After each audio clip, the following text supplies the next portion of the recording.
Fala, mestre, boa noite. Live Seus Farm começando novamente, hoje com o Vinícius da Rive. A gente vai falar sobre gestão de operação. Galera do marketing que já fica aí antenado com a live, pina um comentário pra gente falar. Vem chegando, galera, boa noite.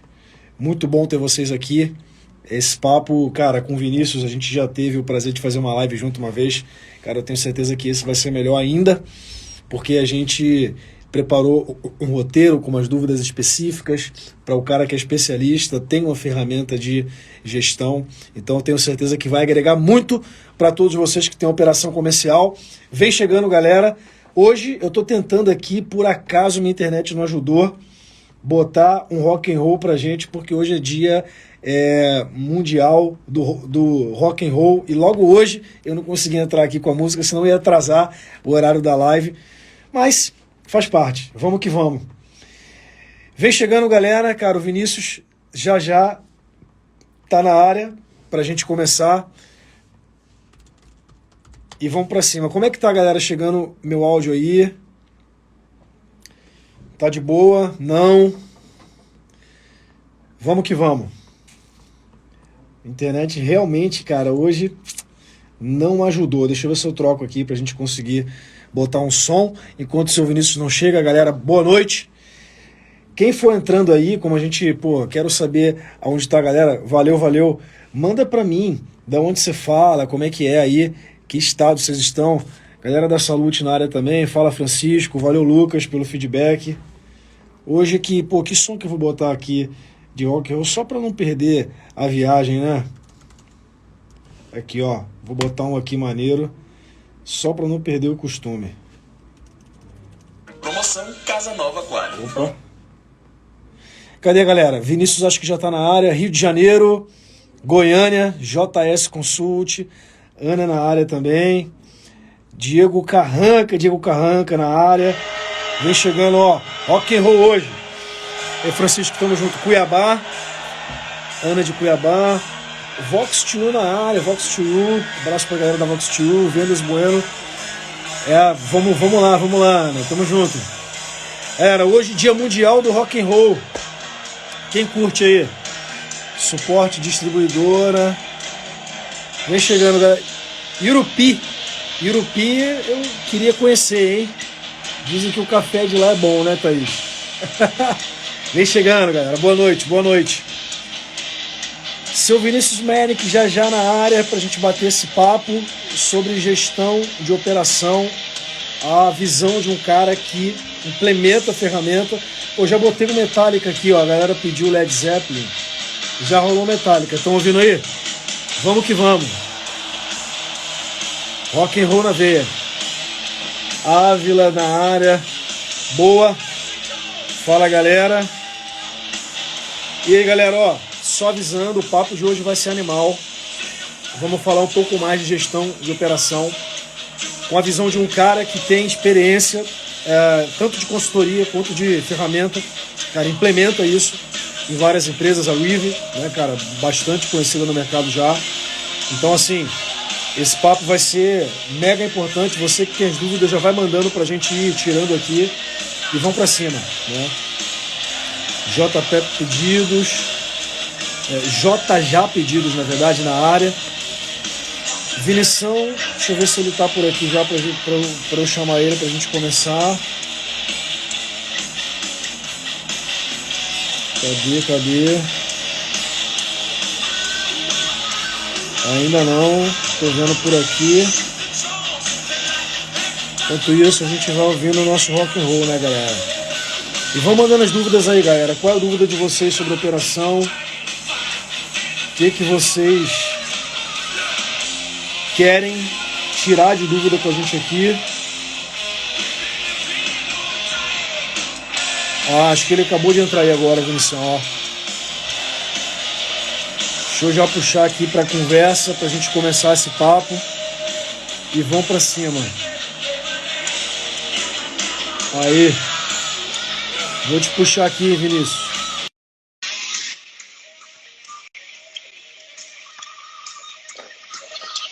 Fala, grande mestre. Fala, mestre. Tudo jóia? Tudo bem, cara? Faz tempo, hein? Tudo jóia. Faz tempo já, ué. Tá ouvindo o som aí? Você curte rock and roll? Eu curto, mas não tanto. Eu tô achando sensacional. Eu vi teu stories hoje mais cedo já curtindo um rock and roll pesado, maravilhoso. Meu moleque aprendendo a tocar violãozinho lá, eu sou fanático, curto muito rock and roll. Caramba, caramba. Eu não sei tocar nada, cara. Eu sou uma negação pra música. Claramente minha voz não é feita pra cantar, então eu aceitei isso desde novo. Nunca fui pra muito instrumento nem nada do tipo. Nunca se arriscou, né? Mestre, Nunca me cara, arrisquei. prazerzaço falar contigo de novo. A gente já teve o prazer de fazer uma live que foi animal. E a gente está se reencontrando aqui de novo em live. Obrigado por criar esse tempinho pra gente, viu? Que é isso? Eu tive um problema técnico entre o celular e a cadeira aqui, cara. Sou muito fraco com o Instagram, velho. Meu time mesmo me reconhece. Outro dia eu tava conversando com o time de produto, cara. E aí foram dar um exemplo pra mim de interação e falaram, igual no Instagram. Eu falei, galera, traduz. Eu já passei da faixa etária que sabe usar Instagram. Snapchat Pô, pra mim já é coisa sem lógica. Instagram já é difícil. pô, Mas cara, agora tá bem.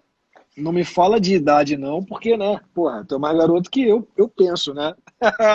Não, Mas sou não. meu time de marketing me forçou a fazer aqui, então vamos pra cima, né? Cara, Tamo junto. se apresenta um pouquinho, mas antes de você se apresentar, eu quero comentar pra galera, eu falei isso da outra vez e vou dizer de novo.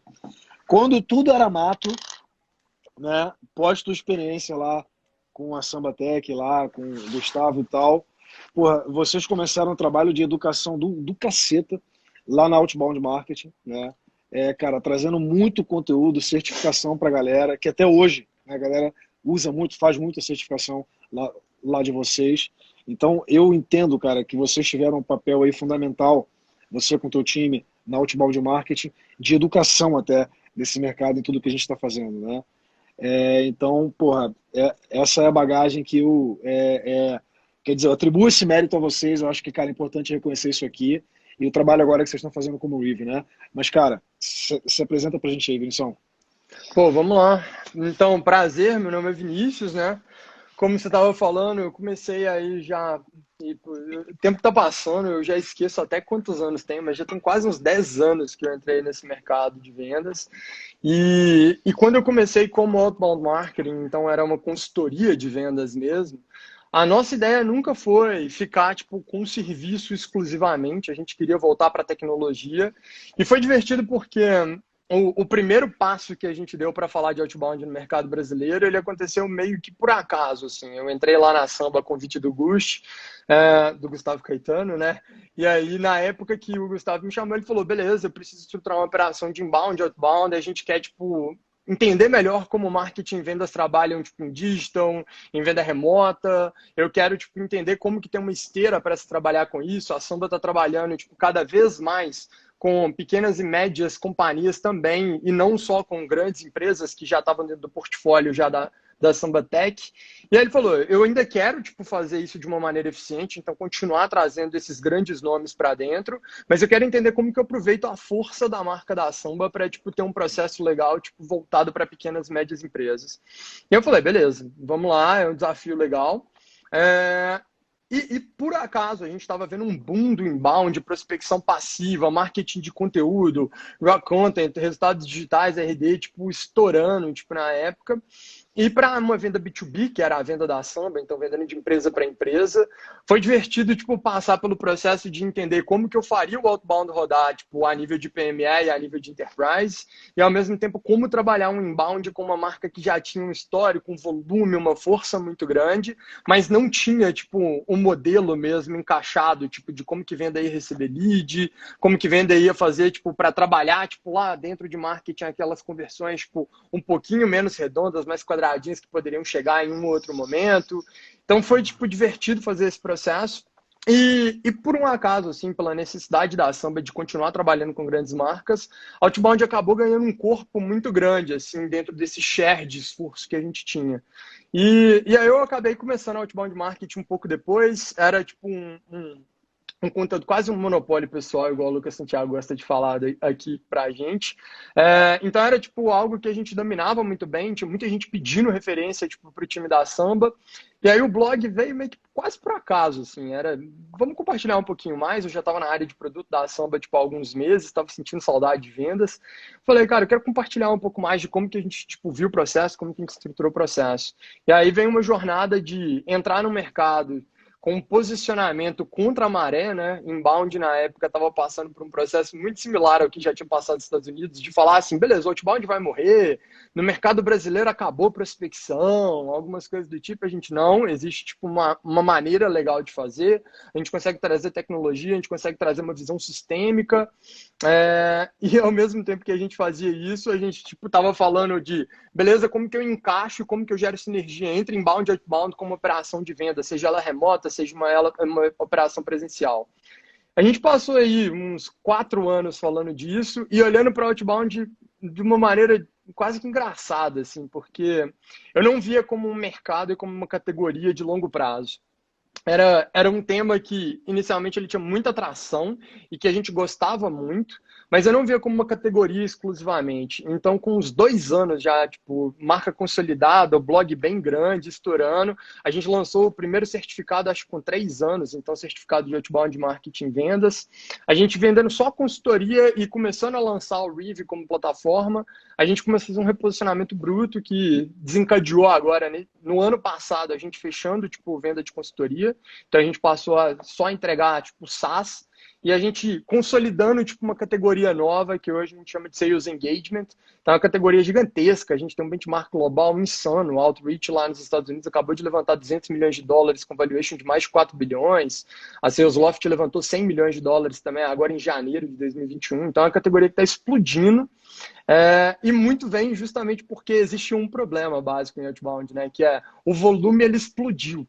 Então a tampa do funil ela tipo, ficou insana. Todo mundo sempre teve um problema de beleza, eu preciso colocar mais volume para dentro do funil.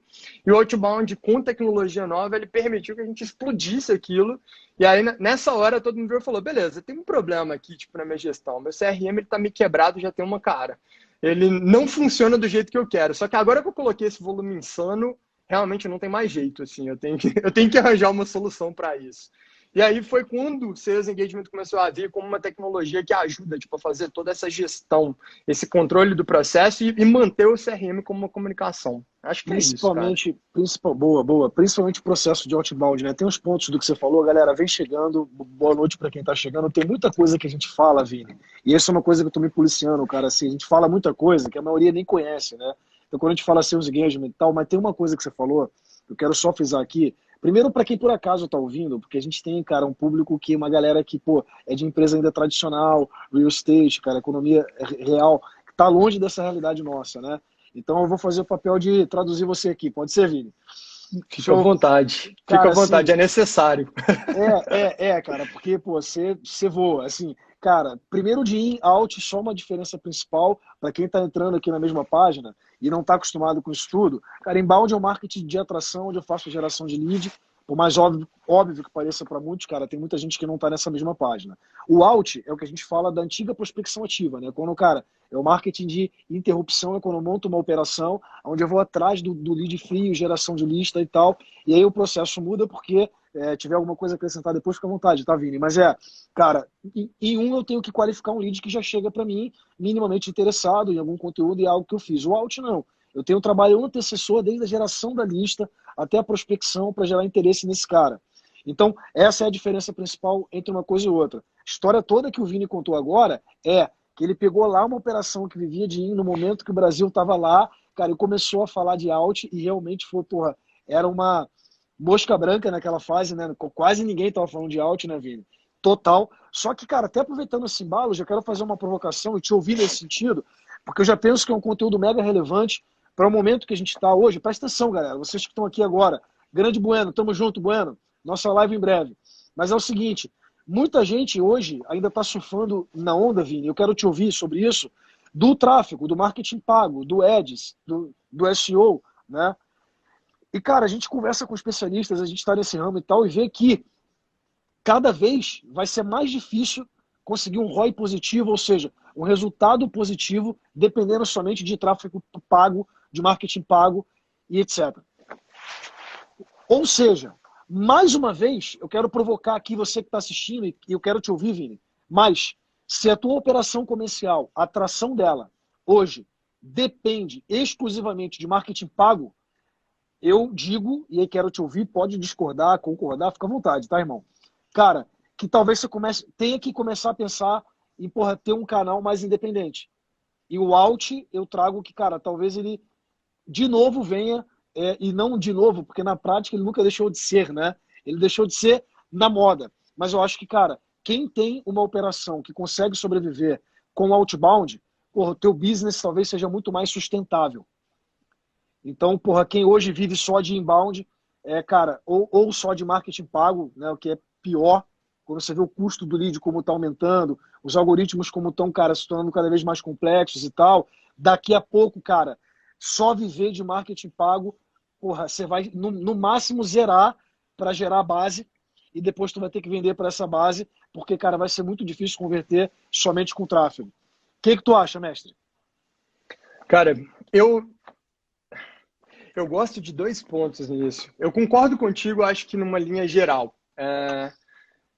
A tendência é que todo processo ele sature. Se você tem um nicho, por exemplo, e você vende para aquele nicho, é muito mais caro conquistar, tipo, 40% do mercado, depois você tem 60%, do que conquistar os primeiros 20%, 40%. É natural, assim. Com essa saturação, a gente sempre vê isso crescendo. Para operações que têm um dinamismo muito grande, então estão trazendo novos mercados, novos setores, você pode até manter um pouquinho tipo, do custo controlado enquanto você expande fronteira. Isso é tipo, muito válido tipo, para dentro das operações. Mas quase sempre você não tem capacidade de expandir fronteira tão rápido. É muito difícil lidar com a dor do crescimento. O que eu vejo acontecendo é que esse custo ele tende tipo, a subir devagarzinho e de repente ele explode.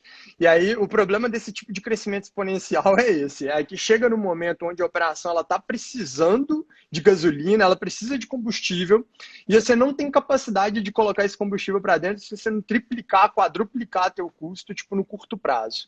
Então, eu gosto porque, assim, eu fiz, tem 2 meses, eu estava fazendo reunião, tipo, com um pessoal daqui do Brasil que, tipo, é muito fera, tipo, dentro dessa parte de ads, estão crescendo pra caramba. E aí, a primeira pergunta é sempre assim, beleza, quanto que vocês investem em ads? Vocês já tem, tipo, uma rede, a gente está com mais de 100 mil alunos hoje no River Academy, por exemplo. Aí a gente tá assim, beleza, a gente tem uma rede legal, tem muita gente, tipo, dentro da nossa marca, tipo, convivendo com a marca, tipo, passou muito tempo produzindo conteúdo, então tem muito mérito ali, tipo, a nível de SEO. Porém, quanto que vocês investem em mídia paga? E a minha resposta foi, cara, na minha história, Outbound Rev, se eu investir 10 mil reais em mídia paga, eu corto meu braço fora agora. Um dos pontos que a gente acaba fazendo muito bem, e aí na hora que você compara, então, tipo assim, a primeira resposta foi, caramba, a gente está investindo $500 mil mês nesse momento. Então, tipo, meu budget é $500 mil para manter minha operação rodando, e meu custo está subindo, tipo, por aquisição de lead, que é como a gente acaba, tipo, indo, no fim das contas, pegar, né? O Unit Economics mesmo, se está valendo a pena eu pegar aquele lead e capturar ele. E aí, quase sempre, quando chega nesse ponto, a operação, ela tende, tipo, a acordar um pouquinho. Por quê? No processo de escala, o que eu vejo acontecendo com frequência é a grama do vizinho sempre está mais verde, então o próximo lead que tipo, o time de marketing está colocando grana para gerar, ele tem que ser trabalhado, porque eu estou tendo custo para gerar o lead, estou tendo custo de aquisição dele, porém, o time de vendas ele não tem necessariamente um incentivo para continuar reprospectando leads que não conectaram ou que não estavam só com o timing certo. Em compensação, eu peguei o custo de aquisição de lead, eu consegui, tipo, talvez uma primeira conexão, ou eu fiz um primeiro esforço para tentar conectar, e eu descarto ele e sigo numa linha que o Chris Werges, ele gostava de falar, que era de open bar de lead, né? Você tá, tipo, ali com o copo pela metade, esquentou, você não vai lá pegar gelo, você deixa o copo no canto e vai pegar um novo, é open bar, tá de boa. Nesse cenário, a gente vê tipo, muito problema acontecendo tipo, dentro das operações, porque elas começam a sentir o custo ficando cada vez mais alto e você para de trabalhar um lead que você já teve o custo de aquisição lá atrás. Então, quando começa a escalar muito, a primeira maneira que você tem é tentar, tipo, beleza, eu quero trabalhar melhor todos os leads ao longo de uma jornada. quando você já trabalha com outbound, então quando você começa pelo outbound, a tendência é que você já tenha essa estrutura, porque é trabalhoso conquistar, tipo, os primeiros leads, você depende de, tipo, alguém lá conectar e, geralmente, você tem uma informação nessa conexão.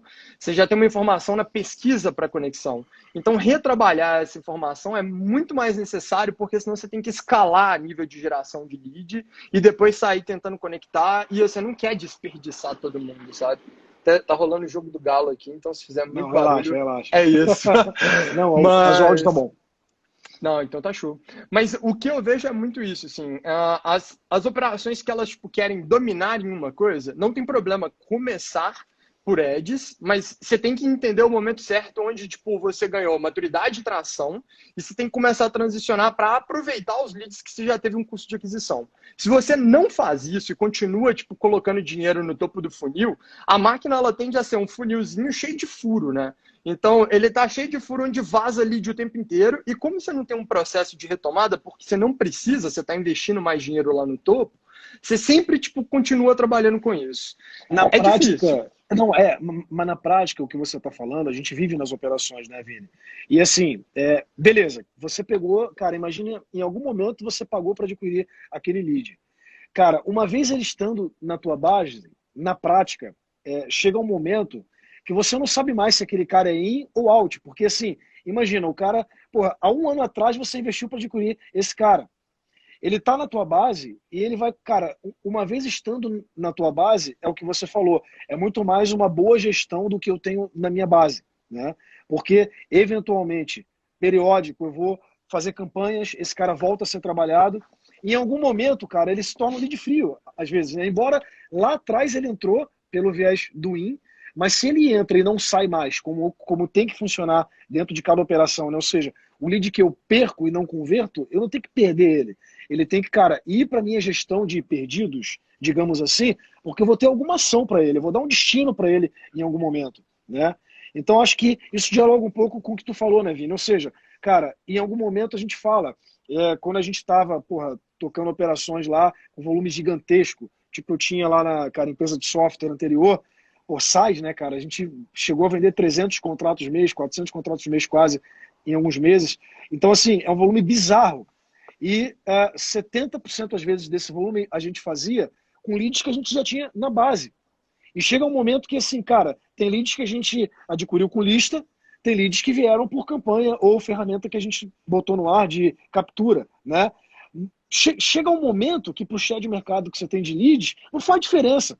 É a boa gestão que você tem dessa base que você vai, cara, começar a trabalhar. Mas eu acho que isso é um nível um pouco mais acima, né, Vini? Vamos fazer o seguinte? Cara, eu tenho um roteiro para falar contigo aqui. Tu acha que, porra, o negócio aqui, porra, tá organizado, irmão. Respeita a gente aqui. Para de seguir. Brincadeira. Mas assim, primeira coisa é o seguinte, cara. Tem muita operação que tá no nível, porra, muito abaixo, tá, Vini? O que a gente tá falando aqui, porra, acaba sendo um nível lá em cima, né? Então a primeira coisa cara, eu queria trazer um pouco para conversa essa galera que está aqui, que tem desafios iniciantes, né? Desafios de iniciantes, assim, né? Cara, para a maioria dos gestores, né, que estão, assim, começando, estruturando uma operação, querem, porra, tal, né? Cara, qual é, assim, os principais erros que você vê a galera cometendo? Eu queria te ouvir um pouco em relação a isso. Pô, show. Eu ainda vou aproveitar a deixa, porque quando você fala sobre, tipo, continuar trabalhando e perder a noção de qual é a origem, é lógico, é bom ter a tag ali no lead e saber, olha, Sim. em algum momento eu tive essa origem, mas realmente, tipo, a gente tende a ver muito mais como um organismo vivo. Eu gosto de falar de experiência, assim, a gente tá numa leva recente onde a experiência do cliente, ela é super valorizada como ela deve ser. E a gente olha para a experiência do cliente, independente do que está acontecendo. Esse cliente, não importa se a origem dele foi via self-service, se foi via inside sales, não importa se ele entrou e ele teve um board premium, se ele entrou e ele não, tipo, por exemplo, pagou por uma implementação super cara, não importa. Eu tenho que dar a melhor experiência possível para ele. Em vendas, a gente enxerga mais ou menos nessa linha. É um organismo vivo, assim.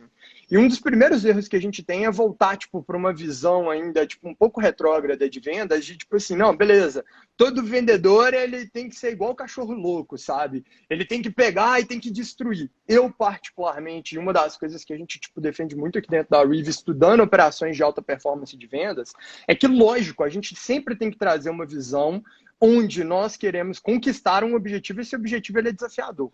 Mas entregar a melhor experiência ao longo do caminho é necessário. Eu não olho para uma base, por exemplo, de clientes e falo assim, esses clientes aqui eu vou dar a experiência adequada, esses clientes aqui eu vou deixar mais ou menos. Eu entendo qual que é o momento de cada um desses clientes e eu tento entregar tipo, o ponto correto da jornada dele dentro da minha base, dentro tipo, da minha solução, dentro do meu serviço. Então, se eu peguei um cliente, por exemplo, igual a gente está falando aqui, eu vou pegar tipo, um time de vendas para fazer uma estruturação de um processo. Esse time é um time que ainda não tem tipo, vários conceitos implementados, ele não tem segmentação de pré-vendas e vendas. Então, a gente pode tratar de tipo, um time que ainda está amadurecendo, está no processo inicial de amadurecimento. Ok, então eu tenho que introduzir conteúdo, eu tenho que explicar, eu tenho que reformular a estrutura, eu tenho que educar o time inteiro para entender quais são tipo, os pontos da operação que eles vão trabalhar, e a partir daí eu falo, por exemplo, de escalar e deixar tipo, mais sofisticado. É natural. Em compensação, quando eu olho para a minha base de leads, eu tendo a não fazer isso em vendas. Eu olho para a base de leads e falo assim, beleza, eu preciso de mais 10 contatos. Então eu vou colocar 10 leads aqui e vou tipo, tentar ligar para todo mundo hoje. Hoje, tipo, eu tô com 1 hora sobrando. Vou ligar, eu vou passar a mão no telefone, eu vou mandar e-mail. Vou colocar, tipo, 100 pessoas numa lista e vou ver se eu consigo marcar uma reunião. A tendência é que a gente não tenha, tipo, uma noção de qual que é o nosso teto e, tipo, como que isso se relaciona com a qualidade, tipo, do nosso processo. Esse é um dos pontos que eu acho que são mais gritantes, assim, quando a gente está falando a nível tipo, de venda. A gente começa com o erro de tipo, não entender que tipo, todo o sistema de vendas ele tem que ser desenhado para uma experiência adequada. Então eu gosto sempre de começar por uma lógica dessa, Fábio, porque eu falo assim, cara, na hora que a gente olha para a venda, eu tenho ali tipo, vários profissionais separados, eles não necessariamente estão 100% integrados. Eu não tenho tipo, um account executive olhando tipo, para outro e eles estão jogando juntos como sei lá, um time de futebol, a gente tipo, consideraria. Eu tô falando de cada um fazendo o teu trabalho, cada um tendo tua meta e cada um seguindo. De vez em quando eu tenho integração, eu tenho ali alguém em pré-vendas que está fazendo o início do processo, então fazendo a prospecção, fazendo a primeira conexão, faz uma primeira qualificação, passa a bola para frente. E aí tem uma passagem de bastão, tem uma conexão maior, mas em vários casos não é tipo o ideal, assim, não é tipo, não, eu dependo exclusivamente de um SDR ou de um BDR do meu time. Não acontece. A gente tende a ter tipo menos dependência em vendas. Ainda assim, quando a gente traz para um nível de individualidade muito alto e a gente não enxerga o sistema e fala assim, todo mundo precisa trabalhar bem lead, todo mundo precisa entender que o volume que chegou, ele tem um fluxo de trabalho adequado para você entregar a melhor experiência e para você tipo, não deixar, por exemplo, um lead que a gente teve custo de aquisição lá atrás parado, cara, eu tenho que começar desenhando o processo, eu tenho que começar entendendo qual que é a essência e qual que é tipo, o objetivo daquilo que eu estou fazendo. Então, a jornada da venda ela é muito parecida com uma jornada de cliente. Ela tem diferentes momentos, ela tem diferentes etapas. Geralmente, a gente quebra isso em etapas lá dentro do funil, do pipeline. A gente tem que saber o que a gente tem que entregar a cada momento e se isso resetou.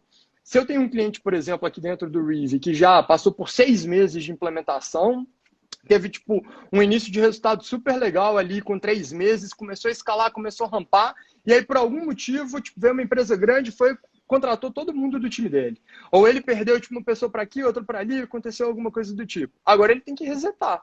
Eu vou pegar ele, vou colocar ele num ponto atrás da jornada. Talvez ele vai dar um passo para trás antes de dar 2 para frente, sabe? Em vendas, a gente tem que fazer muito dessa linha também, de tipo, entender como que meu processo é desenhado, como que ele encaixa e como que o meu time entrega tipo, essa visão. Então, eu gosto muito tipo, de trazer essa parte mais ciência da venda, ou processual da venda. É mais meu perfil, cara. Eu não sou vendedorzaço de discurso, de mindset, energia. Não é muito meu perfil historicamente. Então, eu sempre compensei. Não, eu tô ligado. Você, cara, não é à toa que você criou uma empresa de software de sales engagement, né? Vamos explicar um pouquinho isso pra galera, porque, assim, eu acho que é legal a gente encaixar esse conteúdo dentro da realidade da galera que tá ouvindo a gente, né? Então, assim, para quem tá começando, o que o Vini falou é sensacional. Você ter a visão de processo de vendas, né? Ou seja, resolver cada etapa, entender, cara, que tem que ser um sistema. É quando a gente fala que venda virou ciência e arte, né? Tem a parte da arte, tem a parte de, cara, entender de gente, saber de persuasão, mas sem, cara, ciência, sem estruturação, sem processo, eu não vou muito longe, né? Não vou conseguir dar escala, né? Tração. Isso eu acho que, cara, já tá muito batido, mas é aquela história, né? O óbvio às vezes é bom ser dito, né, Vini? Agora, sim, vamos pegar um pouco com foco no que você, cara, hoje é especialista, né, e tal. Porra, quando a gente fala de sales engagement, né, cara, explica pra galera na prática o que que é isso, Vini, né? E assim, qual a importância? Por que que esses papéis se separaram pra galera começar a entender, né? Antes de você só entrar, vou te economizar um pouquinho, né? Dentro dessa especialização que a gente fala muito na venda interna, no inside sales, a gente teve a figura muito forte do pré-vendas, né? Então, cara, a gente separa as funções de vendas, uma das principais separações é pré-vendas e vendas, né? Ou seja, todas as etapas ali, galera, para quem está ouvindo, de prospecção, de ir atrás do cliente, e isso é muito dentro mais do outbound, né, Vini?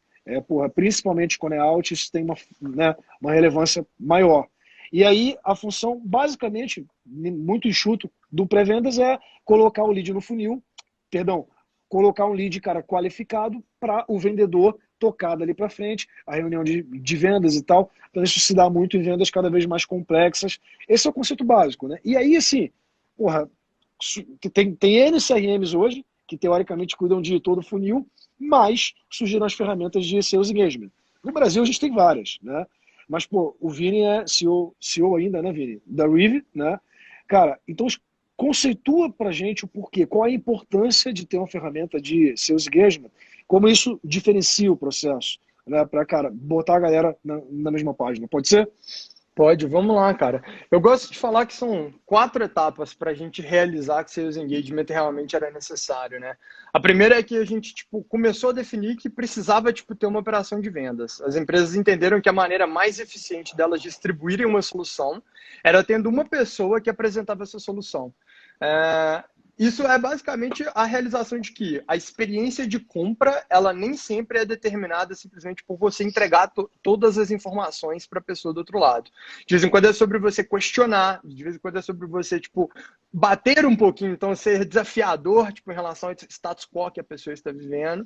E aí você está vendendo para uma pessoa. Você não simplesmente apresenta um argumento geral, coloca ele no outdoor e todo mundo passa e quer comprar.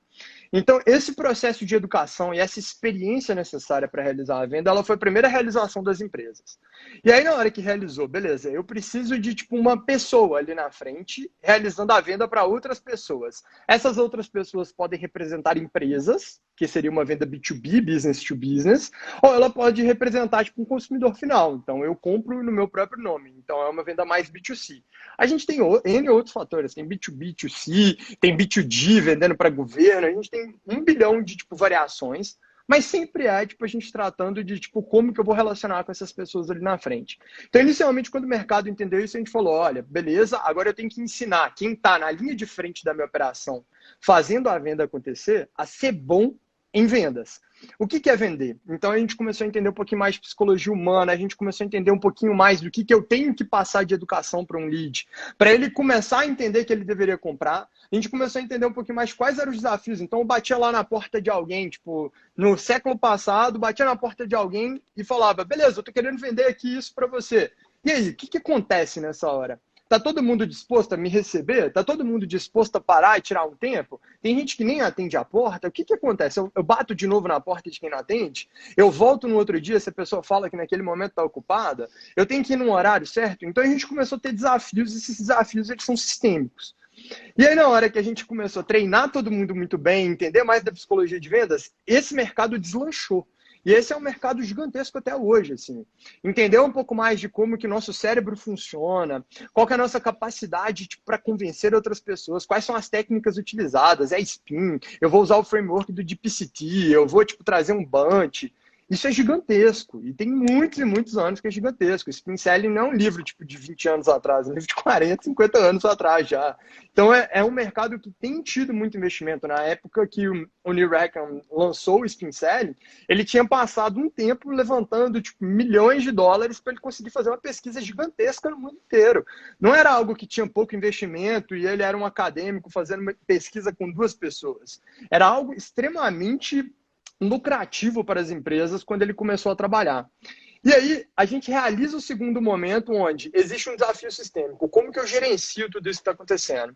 E aí a gente parte para, beleza, agora eu tenho que começar a gerenciar, então eu tenho que encaixar uma visão processual. Então eu quebro isso em etapas, eu entendo que existe um funil, eu entendo que a primeira etapa é essa, e essas são as atividades que meu time vai fazer. Então, numa prospecção, eu vou bater porta a porta numa venda presencial. Quando a gente começa a ver telefonema aparecer e-mail, por exemplo, dentro de uma venda, a gente começa a ter um pouco mais de escala usando tecnologia. É muito mais fácil ligar para 100 pessoas do que bater em 100 portas dentro de um dia.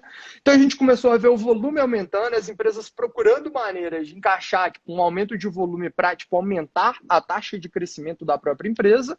Então, quanto mais rápido eu tomo um mercado, quanto mais rápido eu consigo expor o meu produto para cliente, em tese, maiores são as chances de eu crescer rápido. E aí, naturalmente, a gente começou a ter desafios de como eu escalo. E a gente passou uns 20, 30 anos resolvendo o desafio de como eu escalo, enquanto eu tentava resolver o desafio natural de, beleza, eu tenho um desafio de controlar e sistematizar meu processo. E a gente, desembocou em sair e-mail. O e-mail, para quem nunca viu e nunca teve interesse, a história do e-mail é super divertida, porque com um ano e meio, que tinha sido criada, primeiro, um modelo de, caixa de e-mail e estava começando a popularizar, os jornais, eles vinham questionar se faria sentido, se o e-mail ia existir mesmo, porque era spam atrás de spam. Quem conseguia lista de e-mail começava a disparar. Então, Hotmail, Yahoo, todo mundo começou a ter que desenvolver uma caixa de spam que tentava filtrar aquilo que era lixo eletrônico, que virou lixo eletrônico até pela categoria. O nome é lixo eletrônico até hoje. Então, a gente, tinha um tanto de gente tentando escalar e fazer o máximo que podia fazer.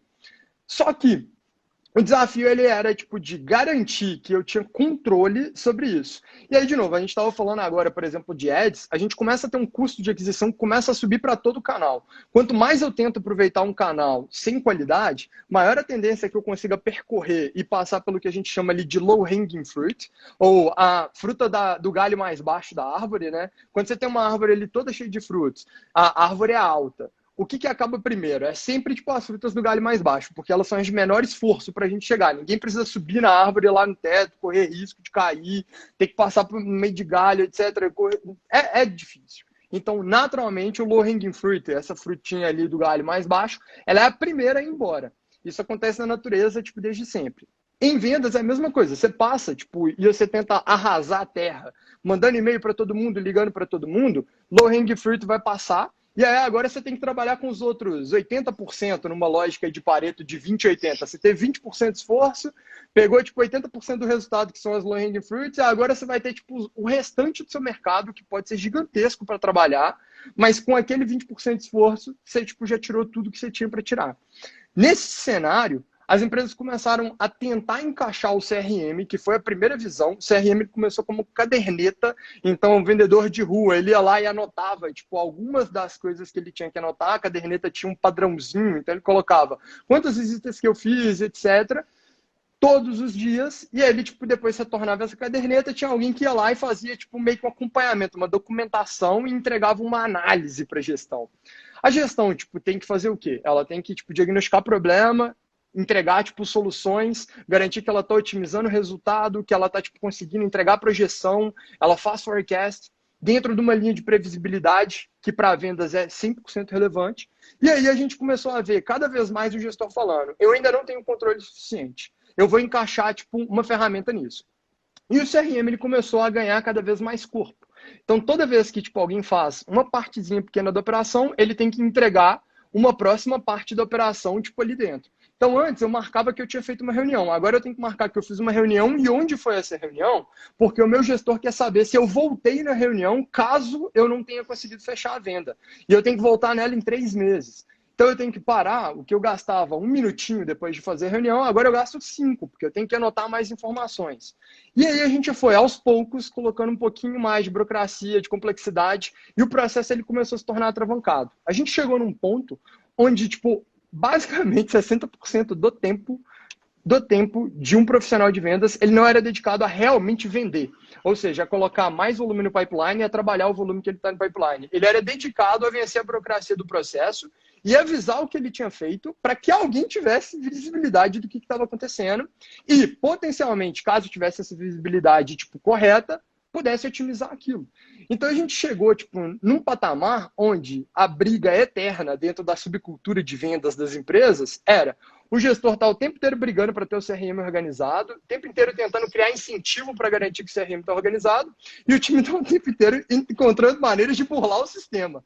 Então, beleza, olha, eu sou punido quando eu não marco tipo, o fechamento de um contrato aqui, então eu vou deixar de tipo, marcar algumas reuniões aqui para trás, vou marcar lá na boca do gol, porque é a hora que tipo, eu sei que eu não vou ser punido. Eu sou punido se eu não faço isso, mas eu faço no fim do dia. Então, eu acumulo, faço no fim do dia e deixo para anotar. Se eu esquecer de colocar algumas informações, sem problema. Não tem estresse. Precisa dessa informação simplesmente. E aí, quando a gente chegou no Outbound, o Outbound foi vindo com muita ferramenta tipo, sendo implementada ao longo do tempo. E aí a gente destaca o e-mail como a principal, mas a entrada de mídias sociais, WhatsApp, LinkedIn, também tem sido altamente disruptivo para o processo. A gente chegou num patamar onde o volume ele pode ser insano. Telemarketing ele é feito para ser insano. Quando eu vou trabalhar com LinkedIn, tem bot para tudo quanto é lado e pode ser trabalhado. Dentro do WhatsApp, tem gente tipo, perdendo o número, por exemplo, de celular, porque está trabalhando, tipo, copiando e colando infinitamente tipo, uma mensagem, tentando tipo, falar com gente tipo, aleatória, porque precisa de colocar volume para dentro do pipeline. E, lógico, o famoso e-mail, né? Que continua ainda sendo trabalhado e numa eterna luta entre garantir que quem tá vindo falar comigo realmente tem um motivo para falar comigo. Então, a gestão de e-mail é toda uma categoria. Tem o Gary Finsdane, um tanto de coisa falando sobre como que você faz a gestão tipo, do seu dia a dia, como que você usa o e-mail como referência. Quando a gente chegou nesse patamar, Fábio, velho, o que a gente tipo, passou foi basicamente tipo, por uma transformação que já era insustentável. O time de vendas ele não tinha mais capacidade de adicionar burocracia para dentro do processo, enquanto ele mantinha o volume que tipo, era necessário para a operação dar o resultado que eles queriam. Então a gente chegou tipo, em um ponto maravilhoso onde eu não tenho mais como colocar volume sem o time parar de me avisar o que está acontecendo. E aí, lógico, como tipo, a gente é muito bom, o ser humano é ótimo para encontrar soluções tipo, criativas para quando a gente chega nesse nível, a gente tipo, veio com uma solução. Então, as empresas começaram a olhar para a tecnologia, olhar para o CRM, elas falaram assim, olha, o CRM ele não consegue hoje, dentro do formato que ele foi definido, ele não consegue se adaptar rapidamente para o que eu preciso. Não tem como. É quase que impossível eu tipo, colocar tipo, o modelo de log de tarefas, de ir lá e avisar que eu fiz uma reunião, que eu fiz uma ligação, que eu fiz o envio de e-mail. É quase que impossível gerenciar tudo aqui por dentro. Quando eu subo para pré-venda, onde eu estou trabalhando com um volume de 120, 130, 110 contatos por dia, 110 touchpoints, atividades por dia, e não de 4, 5 reuniões, aí se torna realmente impossível de tipo, falar, discutir qualquer coisa. Então, eu vou para uma linha de eficiência pura igual ao telemarketing, que eu coloco tipo, o headset na cabeça e o sistema disca automaticamente para mim infinitamente e eu não preciso fazer nada, tipo, tá tudo ali só no sim ou não, sim ou não, sim ou não, que claramente não é a experiência tipo, desejada pela grande maioria, é só pegar qualquer pesquisa sobre efetividade de telemarketing e a gente vê isso. Ou eu chego nesse ponto, então eu otimizo para eficiência máxima, ou eu chego num ponto onde eu consigo garantir que aquilo que eu aprendi lá no início de vendas, que é, eu preciso entregar uma experiência legal, eu preciso ter alguém que entenda da psicologia humana, eu preciso ter alguém que consiga desenvolver relacionamento, eu consigo empoderar esses profissionais para eles fazerem o trabalho dele e eu dou uma ferramenta que aumenta a produtividade deles. E aí veio tipo, dessa lógica de que eu tenho que engajar o time no processo. Então, o time tem que seguir um processo bem desenhado, um padrão de processo bem desenhado, para conseguir engajar os potenciais compradores. Porque senão, do outro lado, você está entregando basicamente um discursinho, um script, um roteiro pronto, completamente voltado para quase que o telemarketing faz, e a gente já vê que a queda de resultado é muito grande, e hoje em dia, tipo, até pelas más práticas que foram aplicadas durante um período de tempo aí, a gente está tendo LGPD, mais uma série de outras regulações entrando para garantir que tipo, a gente devolva o poder para o comprador. Então, que a gente tire o poder tipo, de quem escolhe como vender simplesmente porque quer otimizar o resultado tipo, puramente. Então, a gente está devolvendo o poder para o comprador do outro lado. Então, o Sales Engagement veio como uma ferramenta que tinha que resolver essa questão de ser produtivo enquanto trabalha com volume para poder entregar a qualidade.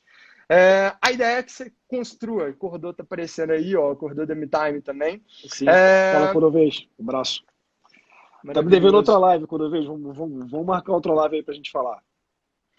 Mas o que a gente faz é basicamente isso. A gente constrói, tipo, então, essa visão de qual é o processo, qual é o passo a passo, o que eu tenho que fazer, e a gente encaixa isso dentro de um cenário onde o time ele é empoderado para ter mais produtividade. Legal. Você consegue realizar as atividades dali, você consegue controlar tudo que acontece no seu processo. Pô, tu foi lá atrás, cara, acho que deu uma aula aí da história inteira pra galera. Então, assim, acho que ficou claro. Deixa eu trazer um outro ponto agora. Então, beleza, a ferramenta de Sales Engagement, cara, Engagement, quem perdeu aí, volta lá. Essa live, ela vai ficar, eu acho que ela vai ficar gravada, eu vou decidir ainda, pra galera, cara, seguir, mas geralmente a gente deixa. Mas, assim, vamos lá. Na prática, Vini, quem tem uma operação de pré-vendas vai usar uma ferramenta de Sales Engagement. Quem não tem, não faz sentido, né? Cara, o próprio Cordovez aí na área é um educador, porra, cara, a Bitime educa também o mercado de inside há muito tempo, né? Cara, são referências para nós também. Mas vamos lá. Opa, porra, Diegão, show de bola. O time de marketing aí na área já vai te pegar aqui pelo pé. Aí, eu tenho que contar uma coisa, galera. Deixa eu quebrar aqui agora. Uma das primeiras lives que a gente fez com o Sales Farm, o Diegão topou fazer com a gente. E, Vini, eu tava aprendendo. Porra, eu interrompi o Diego pra caceta, cara. Eu fiquei empolgado, fiquei interrompendo ele. Quando eu assisti a live depois, cara, eu falei, puta, eu fui mal educado, cara. Eu convido o cara, porra, gera conteúdo pra caceta. Criou o tempo pra estar comigo, eu interrompi ele. Aí eu liguei pra ele e pedi desculpa. Pô, cara, eu queria pedir desculpa pra você. Pô, te interrompi pra caramba. Ele, não, que nada e tal. Porra, mas eu aprendi, né? Tanto que, ó, eu te deixei falar aí, agora eu não faço mais isso, velho. Mas olha só, Vini. Cordô é sócio de um lord, cara. Pô, Ele é quase um pô, cavaleiro aí, velho. com Ele é um certeza, gentleman perfeito.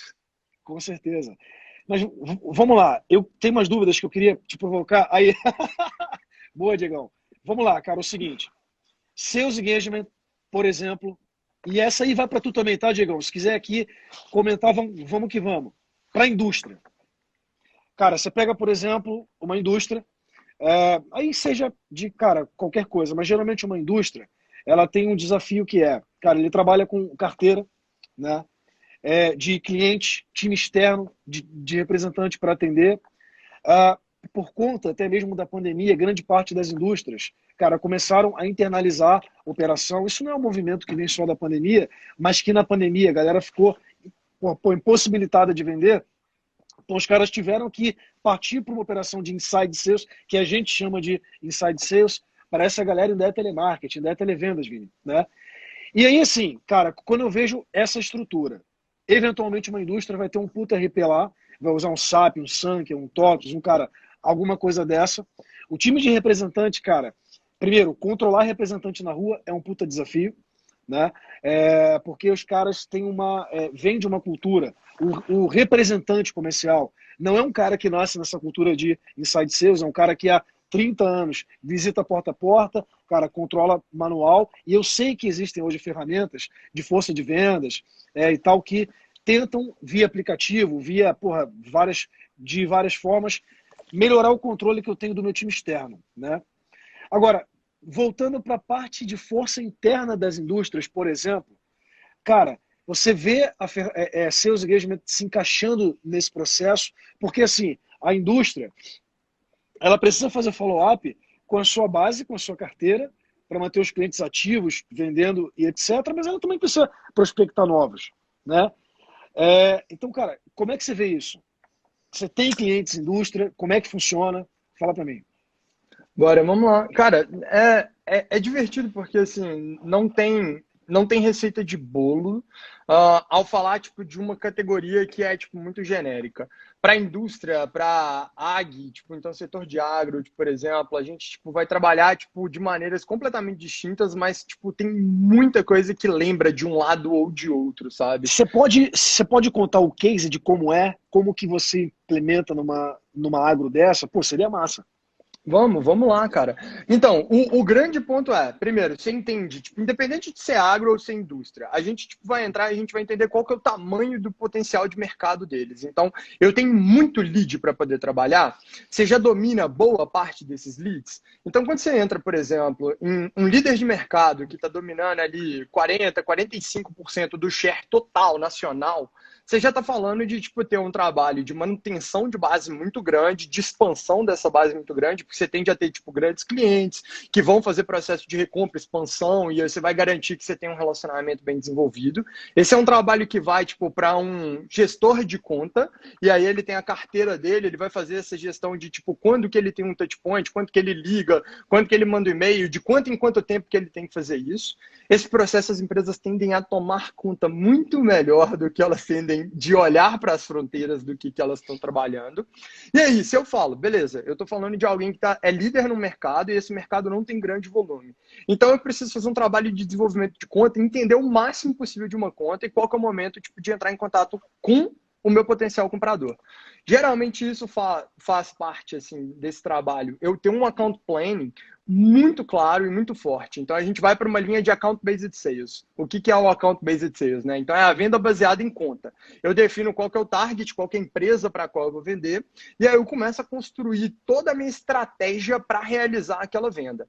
Então eu tenho tipo todo passo a passo. Eu vou entender quem são tipo as pessoas com as quais eu vou falar lá dentro. Eu vou entender qual que é tipo, por exemplo, o contrato que eles têm, quando que ele termina, quando que ele renova, qual que é o tamanho da necessidade deles. Então eu vou começar a mapear o máximo de informação possível, porque na hora de vender, em especial se eu estou falando de substituição e competição, porque quando a gente está falando de indústria, quase sempre a gente está falando de mercados bem estabelecidos, com players muito bem definidos. Esses players têm mercados tipo, já tipo, consolidados e bases consolidadas de clientes. Então eu preciso saber tipo, quais são meus diferenciais, eu preciso saber tipo, exatamente quando que vale a pena conversar com aquele lead. Não vale a pena eu passar tipo, 15 meses conversando com ele, por exemplo. Então eu vou falar tipo, de agora até o meio do ano que vem, para só aí ele tipo, terminar o contrato. Eu posso começar, tipo, por exemplo, entrar em contato, ver tipo, quais são os problemas, validar e voltar a entrar em contato com ele daqui a 6 meses e ir trabalhando com uma possível retomada, com uma possível troca, sabe? E aí você implementa isso tudo mesmo na estrutura lá de seus engagement. Agora uma dúvida, por exemplo, cara, todas essas informações, ou quase todas que você falou, a indústria ela vai ter no RP, né? E aí, eventualmente, imagino que você deve, cara, usar a API para conectar, extrair dados e tal. Tem projetos nesse nível? Então, tem bastante, e aí tem 3 pontos legais. O primeiro, o mercado de Sales Engagement, apesar dele começar com sales, né? Então a gente falar de vendas logo de cara, de engajamento em vendas, ele é um mercado que está crescendo rapidamente para virar o que lá na gringa, lá nos Estados Unidos, eles chamam de Customer Facing Roles. Ou seja, posições que tipo, estão falando direto com o potencial comprador ou com um cliente já. Então, o time de CS, por exemplo, que numa indústria é tipo quem está cuidando da carteira quase sempre, eu tenho uma parte tipo, da minha operação que atende a entrega e eu tenho uma outra parte que cuida da gestão da carteira para garantir que eu tipo, aumente volumetria, que eu consiga tipo, fazer tipo, expansão para tipo, uma outra linha de produto que eu tenho e coisa do tipo. Então, eu estou tentando melhorar o meu contrato sempre e tipo, ser um parceiro de negócios tipo, do meu cliente, né? Então, nesse cenário, a gente tipo, tem visto cada vez mais esse encaixe. Por quê? Porque eu preciso saber de quanto em quanto tempo que eu entro em contato, por exemplo, com o cliente. Quando ele entra tipo, em um e-mail de uma proposta que eu mandei para ele há 2 meses atrás e que a gente não fechou, eu preciso ter esse retorno, eu preciso conseguir tipo, ter um aviso rápido disso. E aí, o segundo ponto a gente está vendo cada vez mais tecnologia, tanto de Big Data e, do outro lado, no terceiro, tipo, inteligência artificial e machine learning, sendo aplicadas para dentro da venda. Então, a gente tipo, traz o máximo de dado possível, e aí, lógico, quando a gente vai trabalhar Big Data, é tipo um volume, uma volumetria tipo, insana de dado que você tem que ter para poder tipo, trabalhar com isso. E aí a gente começa a fazer otimização dentro do processo e recomendação. Então, beleza, eu tenho uma carteira aqui de 150 clientes na minha mão. Para quem que eu deveria ligar hoje? Quem que tipo, tá no momento que eu deveria ligar? Quanto mais informação a gente tem, e esse era um problema do CRM. O CRM depende de alguém ir lá e colocar o dedo e falar o que fez e como que fez. A sua confiança sobre tipo, a veracidade daquela informação, ela diminui drasticamente. Só para você ter uma noção, Fábio, a gente tipo, tem uma métrica de engajamento que ela é global, chama Stick Rate. Ela é uma métrica tipo, calculada para produto. a de CRM, ela chega a ser 6 vezes menor na média das operações do que, tipo, uma plataforma de Sales Engagement.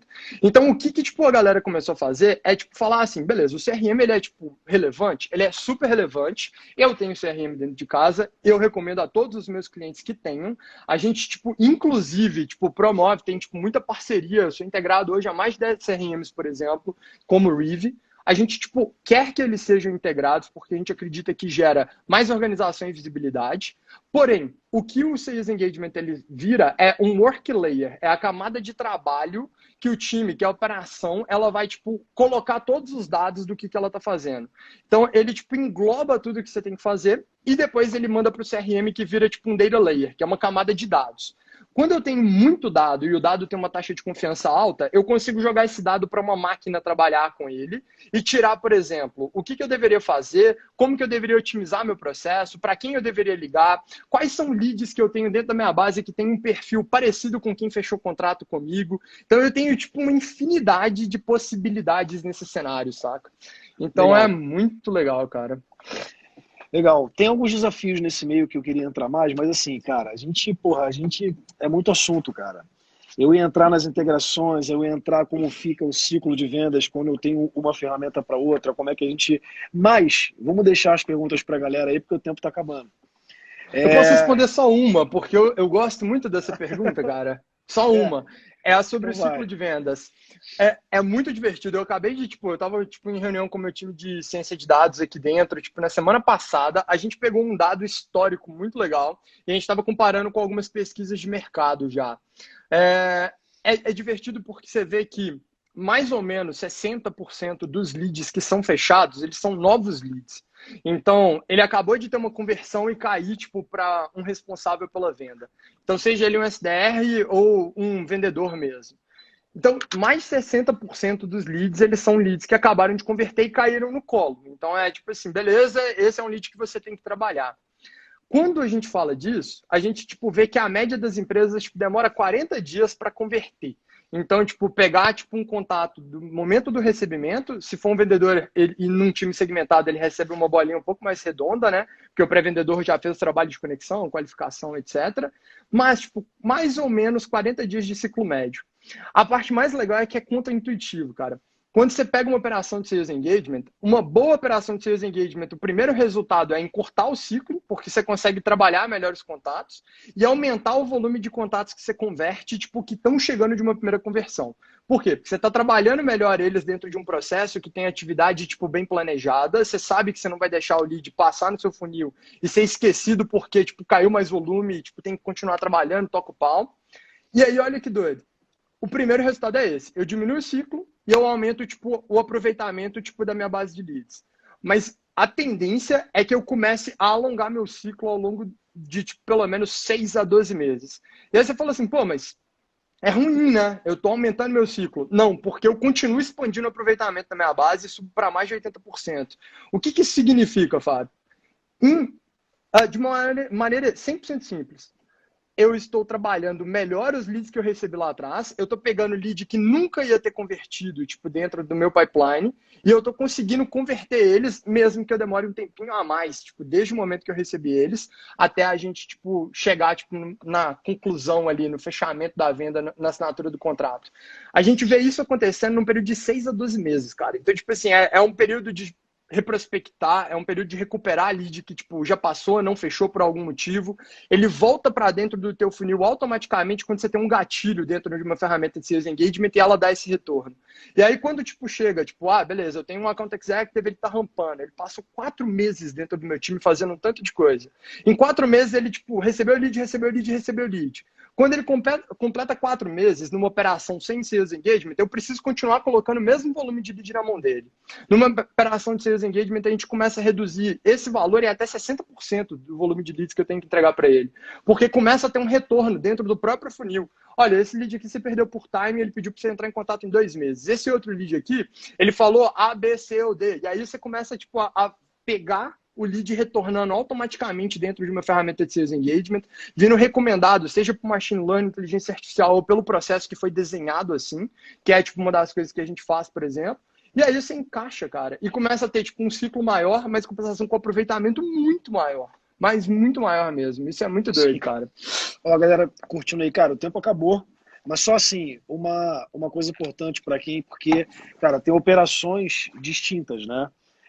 O que você trouxe, traz e tal, cara, quanto mais complexa a operação, né, mais necessário, né? Óbvio que tem, cara, operações que às vezes o atendimento, quando o lead chega até o cara evoluir, ele precisa ser muito rápido, né?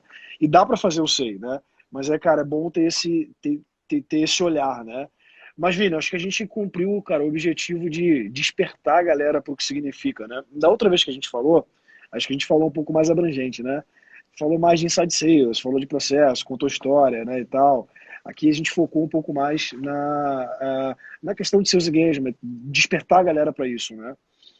Então, cara, assim, 9 horas já, pô, a gente bateu, pô, o papo voa contigo, cara, a gente vai ficar devendo mais uma live aí se você quiser, porque você já falou que não curte tanto Instagram, eu te puxo pra cá. Eu te puxo pra cá, Pode puxar. Então beleza, então beleza. Mas, cara, queria, assim, pô, deixar tuas considerações finais pra galera, pra mim só te agradecer. Eu fiz a provocação aqui de indústria, porque eu sei que é um desafio, e teve gente interagindo aí, caraca, pô, achei um cara que fala sobre isso. Então, cara, acho que foi massa. Só te agradecer e, cara, o que você deixa de recado final pra galera aí, pra gente se despedir? Não, que isso, cara. Eu que agradeço demais pelo convite.